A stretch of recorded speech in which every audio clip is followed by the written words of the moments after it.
Mbalamusiza era ndi wano kubanga mbawa endagiriro ze tunakolesa olunaku olw'enkya ennaku z'omwezi 23 n'ennaku z'omwezi 24 nga bawandiika abanaafuganya obukulembeze bw'eggwanga. Era amakubo ag'enkizo ge banaakolesa kwezo ennaku ebbiri ze njogeddeko.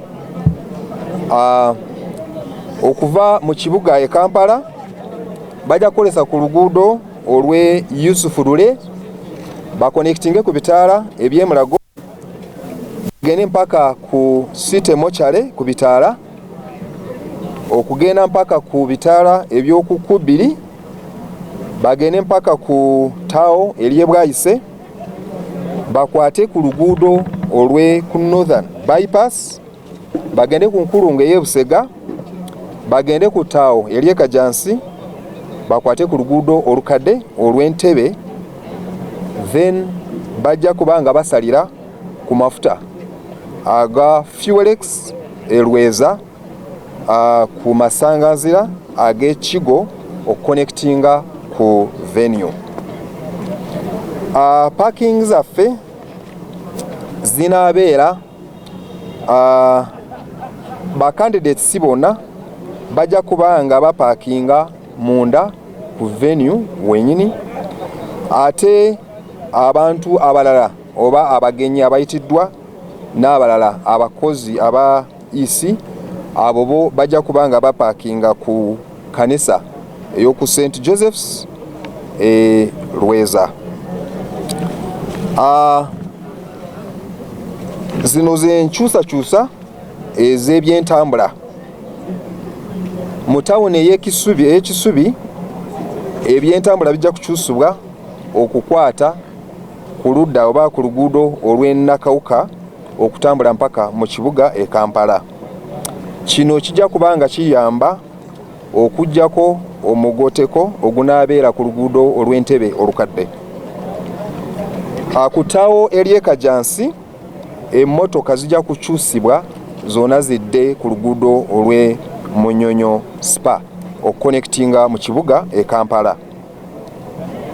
Wanaabaawo ebyenkyusa eby'emmotoka oba okukyusa emmotoka ku mafuta Elweza ku Fuelex ku masanganzira ag'Ekigo oba Kigo Junction, kwezi emmotoka zonna ezinaabanga zitambula nga ziva mu kibuga e Kampala nga zikolesa olwo oluguudo, era obutakkirizibwa okuyitira awo ku masanganzira ag'Ekigo so nga ogenda mu maaso okuconnectinga ku Taawo ery'e Kajansi. Era ebyentambula bijja kukyusibwa ku kifo eky'Ekigo Rehabilitation Center ku masanganzira, ate kino kijja kubanga kisobosesa ba candidates nga bamaze okwewandiisa bano bo tebajja tokudda eri ku Fuelex so nga bajja kukolesa olwo oluguudo olw'Ekigo Road. Wanaabaawo era ebyenkyusa ebyentambula ku Kigo Furniture nti emmotoka zonna tezijja kubanga zikkirizibwa okuyingira ku luguudo olw'Ekigo so nga bajja zidivertinga ne zisigala ku luguudo olw'e Munyonyo Spa oba Kajansi Express. Abatuuze bonna oba abo bonna abali mu kifo kino ekiri affected ekirimu venue bajja kuweebwa oba bajja kubeera ne stickers ezinaabasobosesa okuyita ku cut off points zonna okwetooloola ekifo kino. Poliisi ey'ebidduka ejja kubanga eyimiriza emmotoka ku nguudo eziriko amasanganzira ne ku nguudo endala eziyingira ku makubo ag'enkizo aganaakolesebwa okusinziira ku ntambula ey'abo ba candidates. Era poliisi ey'ebidduka emmotoka zino zonna ku bifo bye njogeddeko ejja kubanga eziyimiriza ku meters 5 nga tonayingira ku nguudo ez'enkizo ezinaakolesebwa. Enkyukakyuka eno yonna oba enkyusa y'ebyentambula bino byonna ne cut off points zonna ezebataddeko zijja kubanga zili effective oba zijja kuteekebwa mu nkola n'okutandika ssaawa 11 ez'okumakya mu nnaku 2 ez'ennaku 23 n'ennaku 24 mu mwezi guno ogw'omwenda mwaka 2025 era ekisasaizi kino nga kitambula mpaka wekinagwera. Teri pikipiki yonna enakkirizibwa okutambula kuyita ku cut off point yonna. Ate oyo yenna anakontana n'amateeka gano aga traffic ajja kukolebwako okusinziira amateeka bwe gagamba.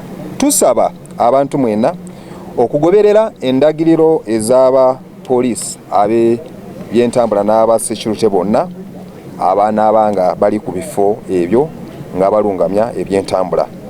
Era tusaba n'abo bonna abalina stickers okuziteeka ku mmotoka zammwe naddala ku ndeberwamu ey'emmotoka mu maaso.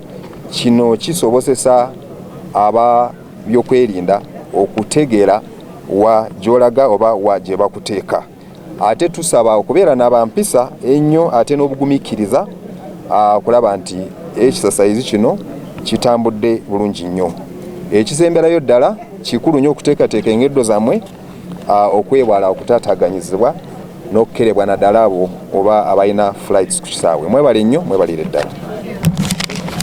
Kale ndowooza tumaliriza. Mwebale nnyo, mwebalire ddala bannange, tulabagane. Diversions, for those you can take the photos and use it, but we are also going to share a soft copy of it. And what you are seeing as the red marks here, those are cut-off points. As you can see, this is the Entebbe Old Kampala Road, and this is at Fuelex. This is the venue. So where you seeing the red dots, that's where we shall have the cut-off points. Only accessible by the candidates and those invited guests.